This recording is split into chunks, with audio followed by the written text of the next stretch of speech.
Scientific astrology equals to science, calculation, math. আমাদের জীবনে বিফলতার কারণ কি? কোন কোন গ্রহ প্রতিবন্ধকতা সৃষ্টি করছে আমাদের জীবনে? এই ক্যালকুলেটিভ অ্যাস্ট্রোলজি নিয়েই জীবনের নতুন সফলতার খোঁজ দিতে আসছে একেবারে বিজ্ঞানসম্মত অনুষ্ঠান দ্য ক্যালকুলেটিভ অ্যাস্ট্রোলজি। সঙ্গে থাকছেন স্যার সুমন্ত জি চৌধুরী।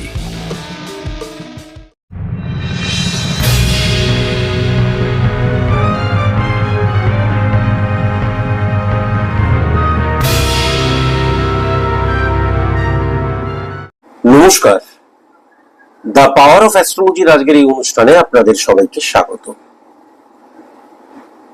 আজকের এই অনুষ্ঠানটির সূচনাতেই আমি কয়েকটি কথা আপনাদের জানাতে চাই, খুব গুরুত্বপূর্ণ কয়েকটি কথা। এই যে অ্যাস্ট্রোলজি সাবজেক্টটা, সেটা সনাতনী হোক, বৈদিক হোক, সায়েন্টিফিক হোক, এই অ্যাস্ট্রোলজি সাবজেক্টটা পুরোপুরি কিন্তু সাবজেক্ট নির্ভর। এটা কোনো ধর্মকে রিপ্রেজেন্ট করে না। অ্যাস্ট্রোলজি সাবজেক্টটা কোনো ধর্মকে রিপ্রেজেন্ট করে না। অ্যাস্ট্রোলজি সাবজেক্টটা কোনো মিরাকল ম্যাজিক নয়। বারবার ধরে বলেছি, একজন অ্যাস্ট্রোলজার হচ্ছে প্রেডিক্টর। একজন অ্যাস্ট্রোলজার যদি প্রেডিকশন করতে না পারে, তার মানে তিনি একজন অ্যাস্ট্রোলজার হিসেবে কিন্তু ব্যর্থ।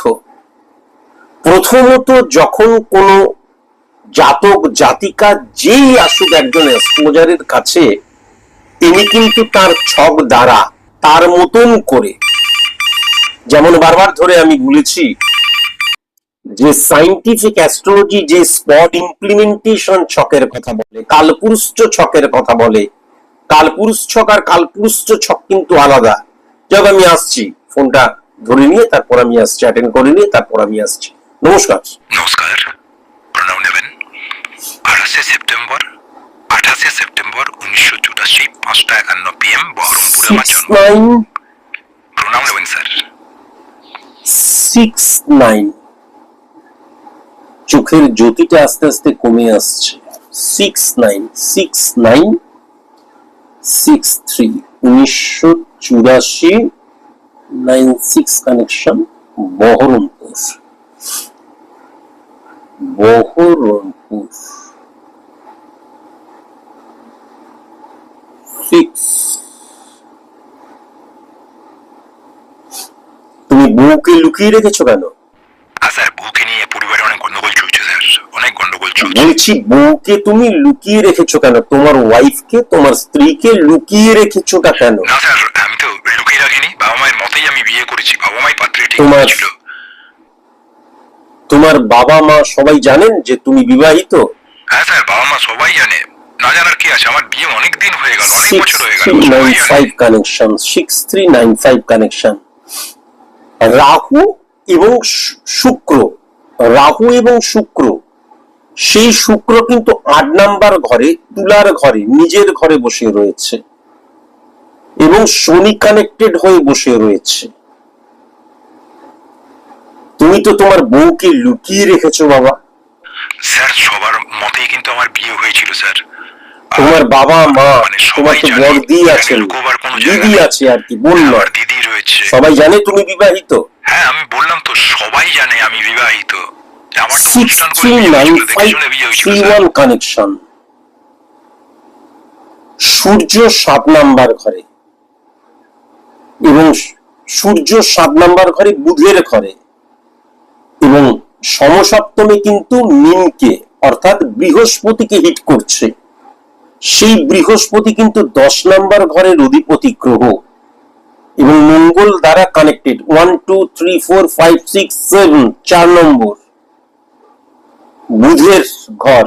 তুমি তোমার স্ত্রীকে লুকিয়ে রেখেছো। না স্যার, আমার বিয়ে করা বউকে আমি কখনোই লুকিয়ে রাখিনি। তুমি তোমার স্ত্রীকে লুকিয়ে রেখেছো। 9th কেতু মঙ্গল, 9th কেতু মঙ্গল, সেই মঙ্গল কিন্তু বৃহস্পতির ঘরে, ধনুর ঘরে। সেই ধনু কিন্তু সমসপ্তমে সূর্যকে হিট করছে, নিচস্থ অবস্থায় বুধের ঘরে বুধাদিত্য যোগ সৃষ্টি করছে, 4 নাম্বার ঘরের অধিপতি গ্রহ। আচ্ছা আচ্ছা, সূর্য 2:1% মধ্যে দিয়ে শনি এবং শুক্রকেও হিট করছে, শনি আর শুক্র 2:1% মধ্যে দিয়ে কেতুকে হিট করছে, কেতু 2:2% মধ্যে দিয়ে চন্দ্রকে। তাহলে সূর্য, চন্দ্র, কেতু। তুমি আমাকে একটা কথা বলো তো, যে তুমি তো দূরবর্তী স্থানে কাজ করো, দূরবর্তী স্থানে তুমি কাজ করো মানে যেই স্থানে তুমি জন্মেছো বা বহরমপুরে তুমি থাকো না, এখন হয়তো তুমি বহরমপুর থেকে ফোন করছো, কিন্তু তুমি দূরবর্তী স্থানে কাজ করো, তাই তো? আমি যেটা লক্ষ্য করতে পারছি, প্রথমত শুক্র এবং রাহুর অবস্থান, সেই শুক্র কিন্তু শনি দ্বারা 8 নম্বর ঘরে সমসপ্তমে মঙ্গলকে হিট করছে, মঙ্গল বৃহস্পতি, যা কিন্তু 1 নম্বর ঘরের অধিপতি গ্রহ বৃহস্পতি সমসপ্তমে সূর্য এবং বুধকে হিট করছে। তুমি বিধবাকে বিবাহ করেছো, তুমি বিধবাকে বিবাহ করেছো, এবং যেহেতু শনি 11 নম্বর এবং 12 নম্বর ঘরের অধিপতি গ্রহ, তাহলে 11 নম্বর ঘরের শনি কিন্তু সমসপ্তমে 5 নম্বর ঘরকেও হিট করছে। তুমি যেই বিধবাকে বিবাহ করেছো তার তো সন্তান আছে, অনু করছো কি বলো? তুমি যেই বিবাহকে, তুমি যে বিধবাকে বিবাহ করেছো তার সন্তান আছে, আমি যেটা লক্ষ্য করতে পারছি। আবার 1 2 3 4 5 6 7 আবার শনি কিন্তু সূর্যকেও হিট করছে, কেননা 6 এবং 12 কানেকশন, সেই সূর্য কিন্তু বুধের দ্বারা কানেক্টেড হয়ে রয়েছে। প্রথমত আমি যেটা দেখতে পাচ্ছি, আমি এবার ক্লিয়ার হয়ে গেছে, কিছু কিছু ছক খুব কঠিন থাকে, এবার ক্লিয়ার হয়ে গেছে। প্রথমত হচ্ছে রাহু এবং শুক্রের অবস্থান, এবং সেই শুক্র যখন 8 নম্বর ঘরে নেগেটিভ হয়ে বসে রয়েছে, একাধিক বিবাহের যোগ। তোমার যে স্ত্রী আছেন সেই স্ত্রী 8 নম্বর ঘরকে হিট করছে, সুতরাং তোমার শ্বশুর বাড়ি অর্থাৎ তার বাপের বাড়িতে থাকে, তাই না? তোমার স্ত্রী তার বাপের বাড়িতে থাকে, তার শ্বশুর বাড়িতে থাকে না। আমি যখন কাজে চলে যাই তখনও বাবার বাড়ি চলে যায়, আমি যখন আসি, সে যখন কাজে চলে যাও তখন এখানে আসে, তখন সে তার বাপের বাড়িতে চলে যায়, তাই তো? এটা ফার্স্ট লক্ষ্য করা যাচ্ছে। দ্বিতীয় যেটা লক্ষ্য করা যাচ্ছে, তুমি যেই স্থানে কর্ম করতে গেছো সেই স্থানে কিন্তু তুমি কোনো বিধবার সাথে প্রেমজ সম্পর্কে লিপ্ত হয়েছে, এবং তাকে কিন্তু গোপনে বিবাহ করেছো, হয়তো রেজিস্ট্রি করনি কিন্তু বিবাহ করেছো। তিনি তোমার স্ত্রী এবং তার কিন্তু সন্তান আছে, যেই সন্তানটা তোমার নয়, যেই সন্তানটা তোমার নয়। ঠিক বলছি না ভুল বলছি? আবার আমি ঠিক বলছি না ভুল বলছি? আমি তোমাকে জিজ্ঞাসা করছি না যে আমি ঠিক বলছি না ভুল বলছি। তুমি যেই স্থানে কর্ম করতে গেছো সেই স্থানে কোনো বিধবার সাথে প্রেমজ সম্পর্ক হয়েছে এবং তাকে বিবাহ করেছো, এবং সেখানে কোনো রেজিস্ট্রি কোনো কিছু করনি, এবং সেই স্ত্রীকে তুমি লুকিয়ে রেখেছো, যেহেতু তোমার কিন্তু লিখিত মানে কাগজে সিগনেচার করা অর্থাৎ রেজিস্ট্রি করা বউ রয়েছে। Yes or not? হ্যাঁ, কিন্তু আমি রেজিস্ট্রি করিনি, আমি সিঁদুর পরিয়ে দিয়েছিলাম, আমাদের মধ্যে ভালোবাসা ছিল তাই জন্য। এক একটা ছক কত কঠিন থাকে, তুমি চিন্তা করো যে এইটা প্রায় বলতে গেলে মানে গোয়েন্দাগিরির মতন অবস্থা। তুমি আমাকে একটা কথাও বলনি, তুমি আমাকে একটা কথাও কিন্তু বলনি। এই সিচুয়েশন ক্রিয়েট হয়ে রয়েছে। অ্যাকচুয়ালি তুমি এই বিপদগ্রস্ত অবস্থা, তাই জন্য তুমি আমার একটা দুটো অনুষ্ঠান দেখেছো, ভালো লেগেছো, তাই ভালো লেগেছে, এবং তাই জন্য তুমি জানতে চাইছো তোমার ভবিষ্যৎটা এই লাফড়াবাজি আর কতদিন চলবে, যে লাফড়াবাজি তুমি নিজেই কিন্তু সৃষ্টি করেছো, সো কল লাফড়াবাজি, তাই না? এখন এই মেয়েটা বলছে বাড়ি নিয়ে চলো, বাড়ি নিয়ে চলো, আমি কি করব বুঝতে পারছি না, তাই জন্যই আপনাকে ফোন করলাম। দুটি মেয়ের সাথেই কিন্তু ছলনা করছো। ভাবিয়া করিও কাজ, করিয়া ভাবিও না। আমি যেই প্রেডিকশনটা করলাম, তুমি আমাকে বলো সেই প্রেডিকশনটা ঠিক করলাম না ভুল করলাম? এটা তো অত্যন্ত টাফ, অত্যন্ত টাফ একটা প্রেডিকশন। ঠিক করলাম না ভুল করলাম? আমি দেখছিলাম আপনি কতক্ষণে বুঝতে পারেন। আপনি আমাকে বাঁচান স্যার, আপনি আমাকে। তুমি আমার চেম্বারে আমার সাথে দেখা করো, সেখানে বাদবাকি কথা হবে। ঠিক আছে স্যার, তাহলে আমি চেম্বারে আপনার সাথে আমি দেখা করব। মানুষের জীবন খুব খুব সরল জীবন, মানুষ নিজেই কিন্তু কামনা বাসনা রিপু দ্বারা তাড়িত প্রভাবিত হয়ে কিভাবে জটিল করে তোলে। এবং ওই যে আমি কোনো কিছুই বলবো না, আপনি দেখুন এই যে একটা মানসিকতা, সে কিন্তু সারেন্ডার করে দিতে পারতো, করেনি। কিন্তু আমি আবার বলছি যে আমার কাছে কোনো কিছু লুকোনো কোনো মতেই কিন্তু যায় না, লুকিয়ে কোনো লাভও নেই। গুরুজি, আপনার পাদপদ্মে সহস্র কোটি প্রণাম। আপনি ঈশ্বরের অংশ, অবতার, যে যেরকম ভাবে দেখবে। গুরুজি, আপনাকে আমি ঈশ্বর রূপেই দেখি। আপনি আমার প্রভু, আপনি আমার সবকিছু। কিন্তু আপনার কাছে আমার যাওয়া হয়নি অ্যাস্ট্রোলজার হিসেবে। আমি আপনাকে দেখি না, আমি দেখি ঈশ্বর হিসেবে, আমার গুরু হিসেবে, প্রভু হিসেবে।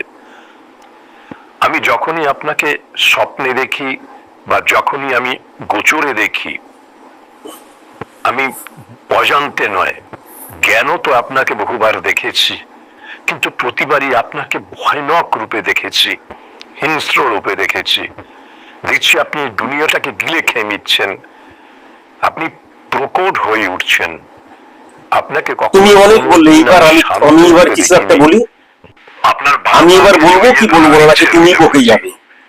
প্রায় 10-11 মিনিট হয়ে গেল, তুমি বলে যাবে নাকি আমি কোনো কিছু বলতে চাই? গুরুজি, শিখতে চাই।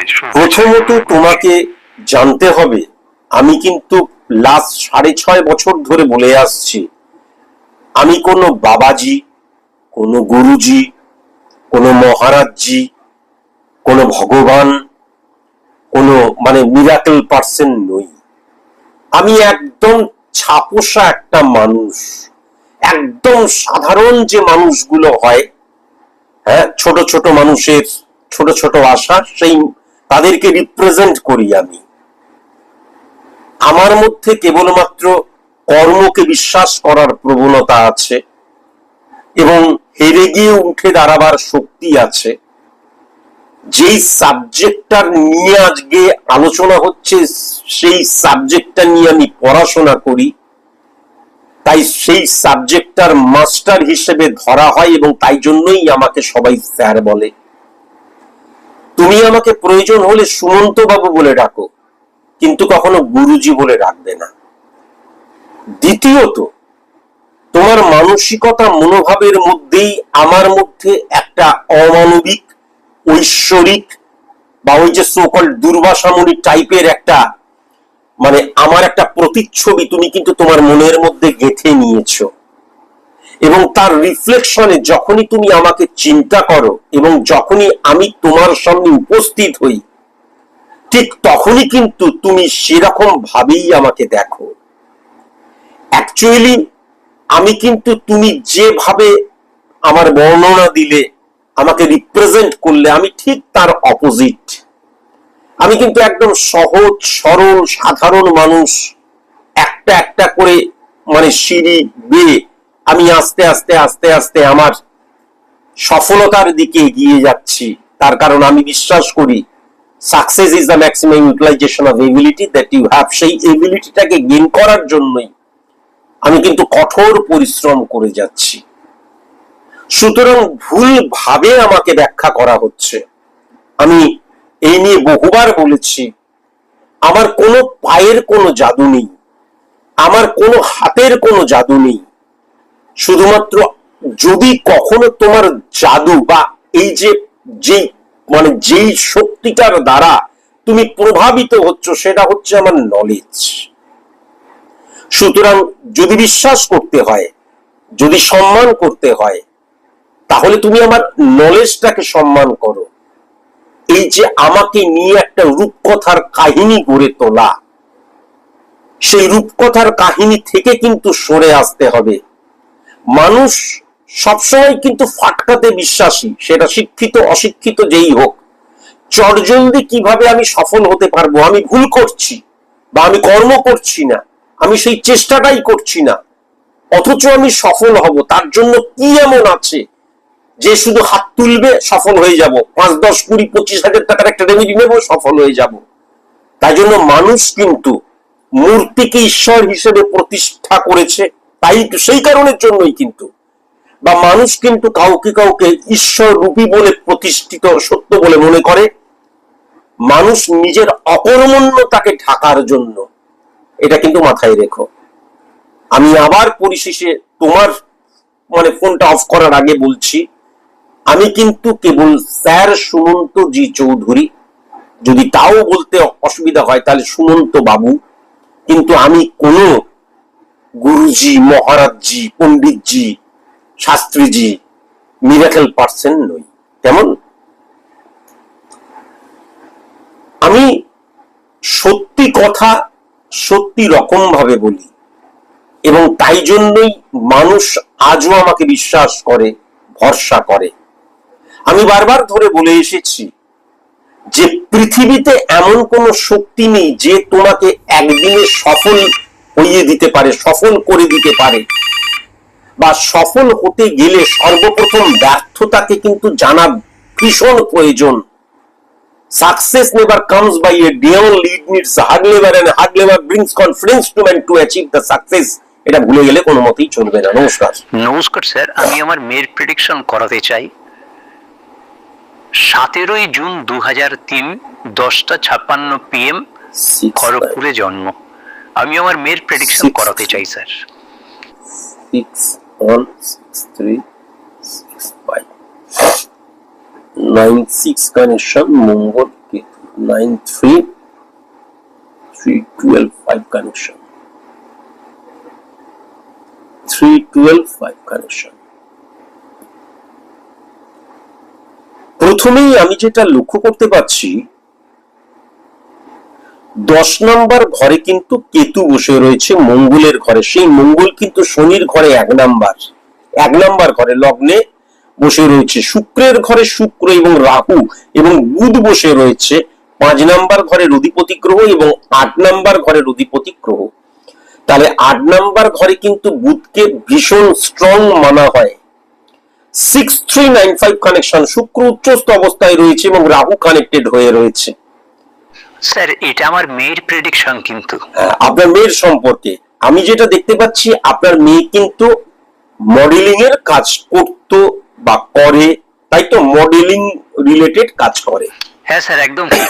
ওই মডেলিং করে, মডেলিং জানেন কাজ তো, করে। কুরুক্ষেত্রের যুদ্ধ হয়েছিল কেবল তার সূত্রপাত যদি ধরা হয় তাহলে নারীর বস্ত্রহরণকে কেন্দ্র করে। মহিলা, নারী, মা, আমরা তো মেয়েদের মা হিসেবে সম্বোধন করি, তাদের বস্ত্রহরণ করা হয়েছিল দ্রৌপদীর, সেটাই কিন্তু সর্বপ্রথম সূত্রপাত। কিন্তু আজকের দিনে দাঁড়িয়ে এই একটা চরম কলির মধ্য গগনে আমরা বাস করছি, সেখানে কিন্তু এই যে কুরুক্ষেত্রের যুদ্ধটা হয়েছিল মেয়েদের বস্ত্র হরণ করার জন্য, এখন মেয়েরা কিন্তু স্বইচ্ছায় বস্ত্র ত্যাগ করে দিচ্ছে। এবং সবচেয়ে বড় কথা যেটা, এই বস্ত্র হরণ করে গায়ের মধ্যে ফিনফিনি একটা রুমাল গায়ে দিয়ে ঘুরে বেড়াচ্ছে, এটাকে আপডেট কালচার, মডার্নাইজেশন, স্বাধীনতা। স্বাধীনতা স্বেচ্ছাচারিতার মধ্যে যখন গুলিয়ে যায়, স্বাধীনতা মানে হচ্ছে স্বয়ের অধীনে যাহা।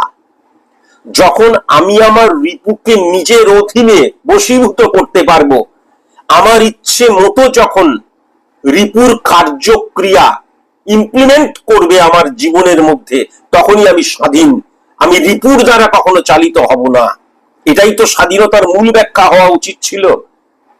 এখন যখনই রাস্তাঘাটে কেউ একটা ওই বললাম ফিনফিনে পোশাক বা রুমাল গায়ে দিয়ে ঘুরে বেড়াচ্ছে, আপনি রাস্তা দিয়ে যেতে যেতে সেই দিকে তাকিয়ে অবাক নয়নে যখনই তাকাবেন, তখনই কিন্তু বলবে দেখো লোকটা কেমন চরিত্রহীন, মেয়েদের দিকে তাকাচ্ছে। আসলে যে কামনা নিয়ে তাকাচ্ছে না, আসলে যে অবাক হয়ে তাকাচ্ছে, সেটা কিন্তু কেউ বুঝবে না। শুনতে খারাপ লাগলেও কথাগুলো একদম কিছু মনে করবেন না, ওয়ান অফ দেম, এই মেয়েটি তাদের মধ্যে একজন। ঠিক ঠিক, একদম ঠিক বলেছেন। এই যে স্বাধীনতা এবং স্বেচ্ছাচারিতাকে গুলিয়ে ফেলা, তার ফলে কি হলো, একদম উচ্ছন্নে চলে গেছে। শনি এবং মঙ্গলের অবস্থান 1 নম্বর ঘরে বসে রয়েছে এবং খুব ভালো মতন 12 নম্বর ঘরে শনির ঘরে চন্দ্র এবং সপ্তমে বৃহস্পতি এবং রাহু কিন্তু শুক্রের ঘরে 9 নম্বর 4 নম্বর ঘরের অধিপতি গ্রহ। এবং সেই শুক্র কিন্তু স্বক্ষেত্রে বসে রয়েছে, তার মানে স্বেচ্ছাচারিতা, নেশাগ্রস্ত, সেটা তরল হোক, আমি বুঝতে পারি, সেটা শুকনো নেশা আমি বুঝতে হোক, পারি, ঠিক। সেটা সেক্সুয়াল ইমপ্লিমেন্টেশন হোক, এই যে একদম বেলেল্লাপনা, স্বেচ্ছাচারিতা, তাকে কিন্তু আপনার মেয়ে স্বাধীনতা মনে করতে শুরু করলো কি না কয়েকটি টাকা উপার্জন করার ফলে, এবং তার মধ্যে রুচিবোধ, তার মধ্যে শালীনতা হারিয়ে গেল। আমি স্বাধীন, আমি আমার মতন করে জীবন লাইভ করব, পোশাকের কোনো গুরুত্ব নেই। নগ্নতা যদি স্বাধীনতা হতো, নগ্নতা যদি আমার স্বাধীনতার প্রকাশ হতো, তাহলে পাড়ার কুকুরগুলো সর্বপ্রথম নিজেদেরকে স্বাধীন বলে ঘোষণা করত। I am extremely sorry to say, আবার বলছি, সবাই কিন্তু এরকম হয় না, কখনো হতে পারে না। কেননা আমাদের জীবন হচ্ছে একটা ব্যালেন্স শিট, সেখানে ডেবিট ক্রেডিট মিলতেই হয়। তাই জন্য প্রচন্ড ভালো মেয়েদের অবস্থানও কিন্তু আমি লক্ষ্য করেছি, তাদের সংখ্যাও কিন্তু খুব একটা কম নয়।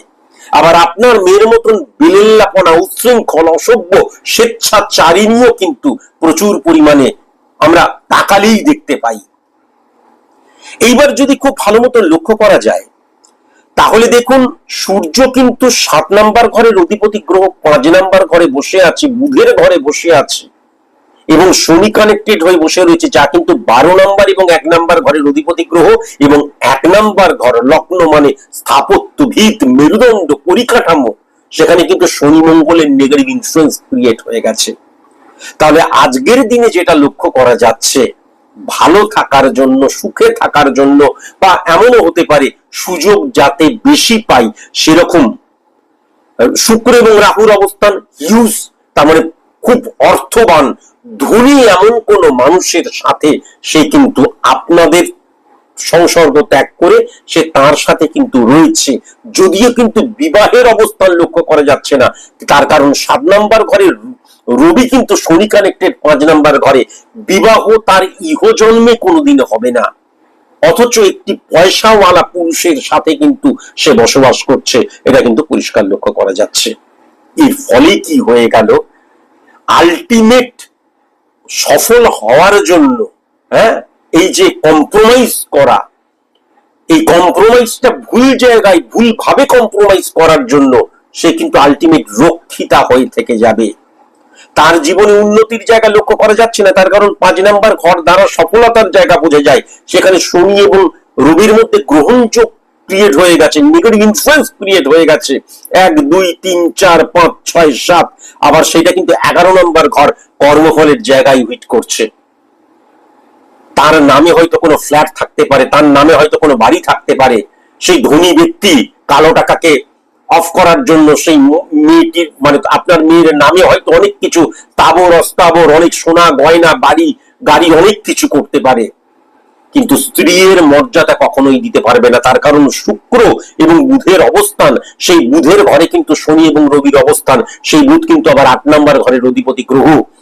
তাহলে যার সাথে রয়েছে তার কিন্তু একটা পরিবার রয়েছে, স্ত্রী রয়েছে, সন্তান রয়েছে, একাধিক সন্তানের জায়গা লক্ষ্য করা যাচ্ছে। আলটিমেট কি, এই মেয়েটিকে নিয়ে সে কিন্তু আলাদা একটা জায়গায় থাকে, স্ত্রীর মর্যাদা এই কোনোদিন পাবে না, রক্ষিতা হয়ে থেকে যাবে।